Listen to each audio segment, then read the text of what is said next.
I decided to give the luxury car you bought to my parents, I said calmly. What are you talking about? Roger responded, his confusion evident. Mom and Dad are really happy with it, I continued. Wait a minute. Did you buy it with the intention of giving it to them? Yes, that's right. No matter what you say, it's already done. If you disobey me, I'll divorce you. Divorce? Who's saying that? I asked, feeling a surge of frustration. Fine, I'm happy to do it, I retorted. At that moment, something inside me broke. Roger's threat felt like the final straw. My name is Kathy, and I'm a 37-year-old office worker. I live with my husband, Roger, and our 7-year-old daughter, Sarah. Roger and I both work hard, so we manage well financially. Our daughter is growing up beautifully, and I'm content with my life. However, I do have complaints about Roger. Roger is the kind of person who puts his parents above everything else, including our family. While it's good that he cares about his parents, it often comes at the expense of our daughter and me. For instance, when I was in labor, I called Roger at work to let him know I was about to give birth and asked him to come to the hospital. His response was, I'm sorry, but my mom just burned her finger. I need to go to my parents' house. I couldn't believe that he was more concerned about his mother's minor burn than about my impending childbirth. My mother-in-law had only received a small burn from touching a pen that was on fire, and she had already cooled it down under running water. I was stunned that she had called Roger, and even more so that Roger rushed to her side in such a panic. Roger is generally hardworking and kind, but his prioritization of his parents over our family deeply bothers me. Another incident occurred on Sarah's first birthday, which coincided with a trip Roger's parents had planned. They had asked Roger to drive them, and he chose to do that instead of celebrating our daughter's birthday with us. When he finally returned home, he stayed at a hotel with his parents because they could get an extra room. I couldn't believe he would prioritize a trip with his parents over our daughter's first birthday. This incident shook my trust in him. Despite these recurring issues, I couldn't easily bring myself to divorce him. I still loved Roger and didn't want to deprive our daughter of her father so readily. It wasn't that he didn't care about Sarah. He was not indifferent to her. I held on to the hope that he would eventually prioritize her. But as the years went by, he never celebrated her birthdays with us. She is now 7, and he still believes her birthdays should be a private affair between the two of us. I've tried to ensure she doesn't feel neglected.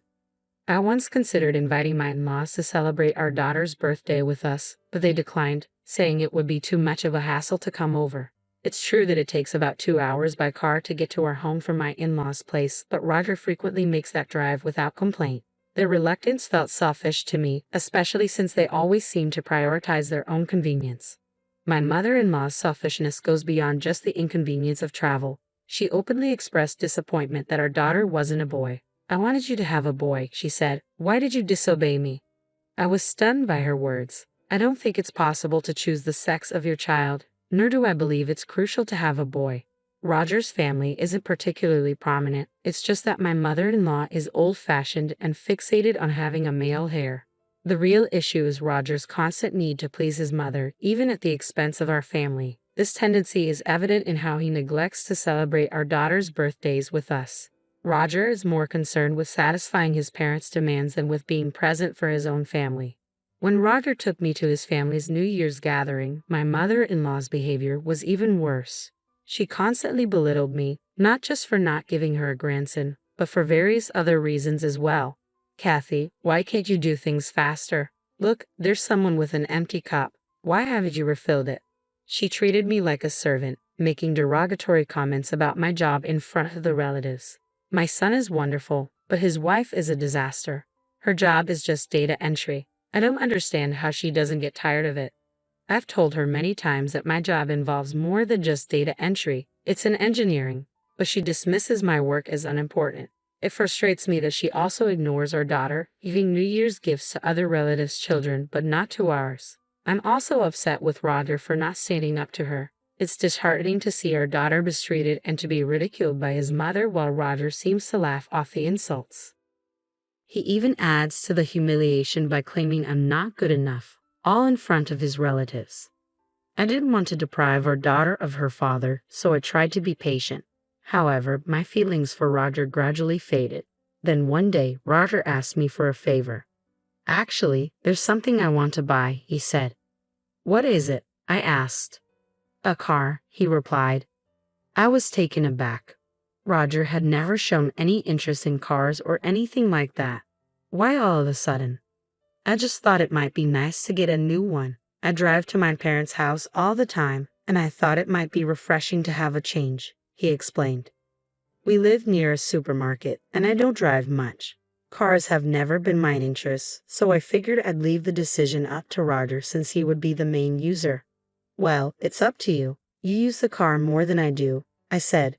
Roger looked pleased but then added with a slightly apologetic tone, "Oh, and here's the thing. I'll pick out the car, but I'd like you to cover the cost." I was stunned. Roger wanted a new car but couldn't afford it himself. He was asking me to pay for it. My salary supports our family's finances, and I didn't expect Roger's salary to contribute significantly. During my maternity leave, Roger hadn't contributed his salary to our household expenses, so I had to return to work right after giving birth. As an engineer, I managed to negotiate remote work arrangements with my company, which allowed me to balance work and family responsibilities from home. While raising our daughter when she was little, I worked hard and found it selfish of Roger to use his salary for himself while expecting me to cover the costs of a new car. However, when he was in a good mood, he would often help care for our daughter, so I decided to go along with his request. "Okay, are you sure? Thank you," he said, visibly thrilled. Roger was so excited that he immediately started browsing catalogs and researching online. Since I was the one paying for it, I made a suggestion. "Since it's just the three of us, it doesn't need to be a big car." "Yeah, I know," he responded vaguely. Roger seemed to just nod along without really taking my input to heart. He frequently visited the car dealership over the next couple of weeks, talking with the dealer. Then, one day, he told me he was ready to buy the car and took me to the dealership.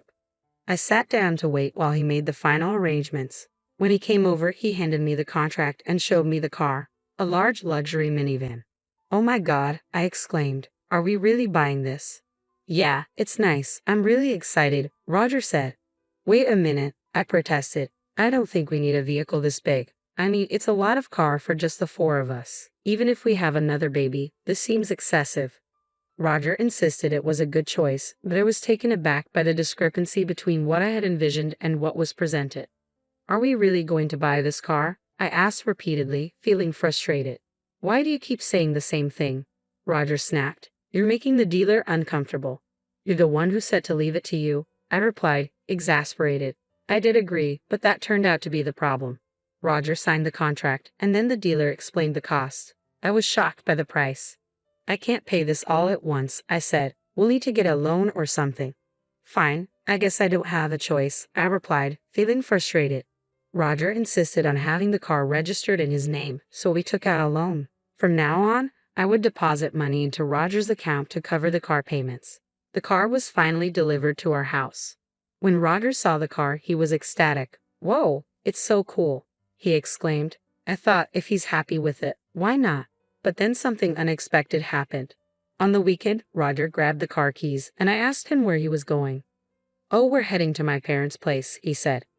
I was surprised. He was leaving our daughter behind to visit his parents again. "You're taking the new car, aren't you?" I asked. "Yes, that's right," Roger replied with a grin.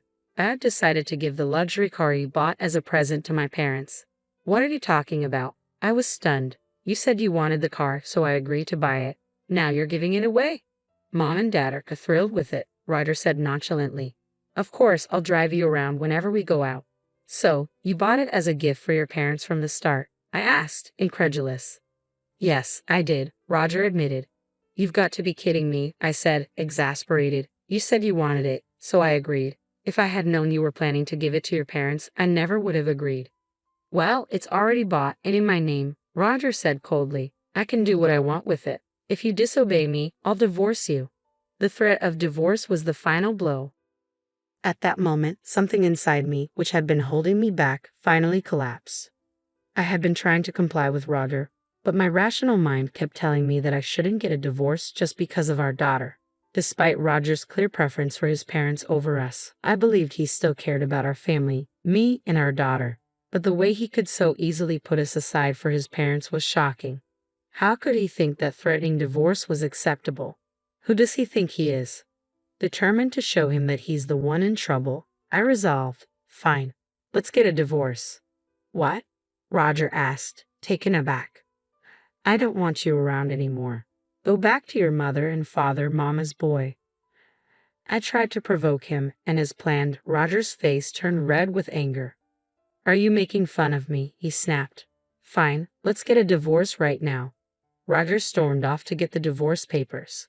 While he was at the city office, I began packing my things. I called my parents, explained the situation, and asked them to pick me up.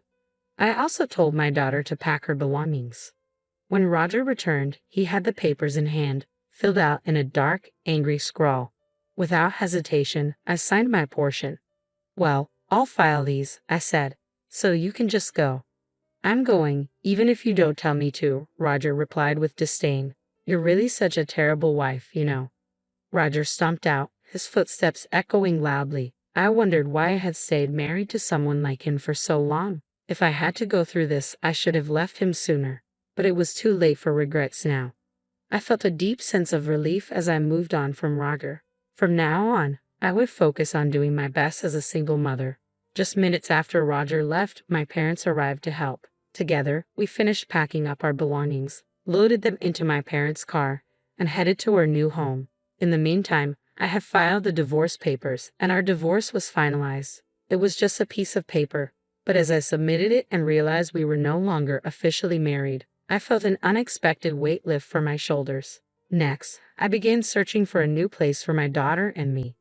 About a week after the divorce, while visiting my parents' house, I saw the luxury car Roger had purchased. Walking in with my daughter, I was surprised to find Roger and my ex-in-laws in the living room. When my mother saw us, she took my daughter to another room. I approached the living room where Roger, clearly flustered, began speaking urgently. Oh, Kathy, what's the insurance on that car? Roger asked, his tone frantic. Why are you here, barging into our house like this? I responded coldly. My ex-in-laws raised their voices in response. We don't want to be here either. We came because we had no other choice. I was taken aback by their anger. My father, clearly annoyed, quietly expressed his frustration. If that's the case, you should leave. If you don't, we can call the police to remove you. Horrified, my ex-in-laws fell silent. Roger turned back to me, still agitated. Kathy, what's going on with the insurance payments? I sighed, trying to stay calm. Did you forget what you said when you signed the contract? You insisted the car be registered in your name. So you bought the car and took out the loan in your name, which means the insurance is also your responsibility.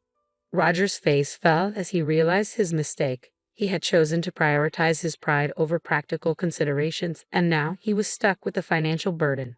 It turned out that Roger and his parents, eager to show off their new luxury car, had driven it recklessly and ended up crashing it. The front of the car was badly damaged. Reflecting on the situation, I felt a sense of vindication. The car was parked in a way that I couldn't see the damage directly. I hadn't inspected it properly before, so now Roger and his parents came to me, asking about the insurance. Since the car was financed by a loan, it was technically owned by the loan company, and any repairs needed would fall on them. Without insurance, they were responsible for the entire cost of the repairs, including fixing the guardrail they hit. I dreaded to think of how expensive it would be to repair a luxury car. Roger and his parents eventually returned the car, and they faced a hefty bill for the repairs. Afterward, I started receiving numerous emails from Roger, begging me to reconcile. One message detailed how he couldn't afford to pay rent or utilities and had moved back in with his parents. It seemed that Roger's parents were treating him harshly because of the car accident. Now, he was unwilling to stay at home due to their attitude, but couldn't manage on his own because of his debt. Despite his pleas, Roger's insistence on seeing our daughter seemed incredibly selfish given everything that had happened. I ignored his emails and didn't reveal our new address to him. My only concern was whether our daughter missed him, but surprisingly she seemed perfectly content and was enjoying her life. I remained focused on providing the best life I could for her. I believe that putting your own parents before your child, while making your spouse pay for luxuries meant for them, is unacceptable. Roger's choices led to his downfall, and he truly brought this on himself. I hope that Kathy and her daughter continue to find happiness together. Thank you for watching until the end. If you enjoyed this video, please subscribe to our channel. See you in the next video.